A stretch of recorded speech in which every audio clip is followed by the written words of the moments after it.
Breaking news. Russia's economy records massive growth amidst Western sanctions. Now, Russia is the most sanctioned country in the world, and yet this year its economy is set to grow faster than all advanced economies, according to the International Monetary Fund. Later today, the Russian President, Vladimir Putin, is hosting an international economic forum in St. Petersburg. Our Russia editor, Steve Rosenberg, is in St. Petersburg with more on what we can expect to hear from President Putin. Well, I mean, it's an international economic forum, so the economy is going to be top of the list. We'll hear a lot about the economy, and certainly the Russian authorities are trying to use this year's event, this year's forum, to say, look, we know we're heavily sanctioned by the West, but there are plenty of other regions and countries in the world ready to do business with Russia. So, I haven't seen this week many CEOs from America or Europe, but delegations from Asia, from Africa, from the Middle East, from South America. So I expect President Putin will make that point. But apart from the economy, there's going to be a lot, I think, about geopolitics.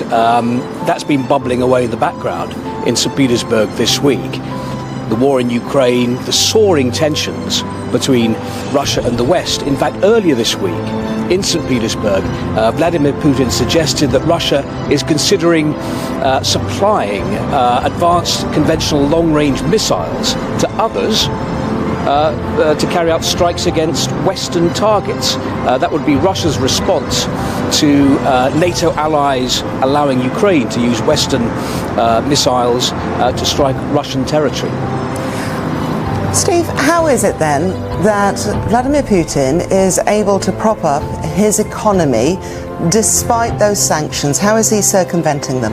With a little help from his friends, first of all, so countries like India and China. So, for example, Russia has redirected its oil exports from Europe to India and China. China's become actually a lifeline, really, for the Russian economy. But also, Russia continues to make a lot of money from its energy exports, despite international sanctions trying to slash the amount of money that Russia earns from, for example, oil exports. A lot of money is pouring in, and that is being spent on the military, on the defense sector, and that, in turn, is fueling economic growth. Probably short-term economic growth, because in the long term, a war economy that we're seeing emerging in Russia is hardly sustainable. Western nations have been criticised. There have been people saying that some of those loopholes need to be tightened in order for sanctions to have real effect on Russia. What are we talking about? That's true. I mean, for example, the oil price cap. Now, this was an idea that came up from the G7 nations and EU leaders to cap the price that Russia can sell its oil around the world, no more than $60 a barrel. That was the idea, but Russia's been able to circumvent that. And also other sanctions designed to stop reduce the amount of money Russia gets from trade with various countries. Now, recently the US Treasury suggested introducing secondary sanctions on international banks, for example, that are doing transactions with Moscow. If that happens, that will put pressure, I think, on the Russian economy.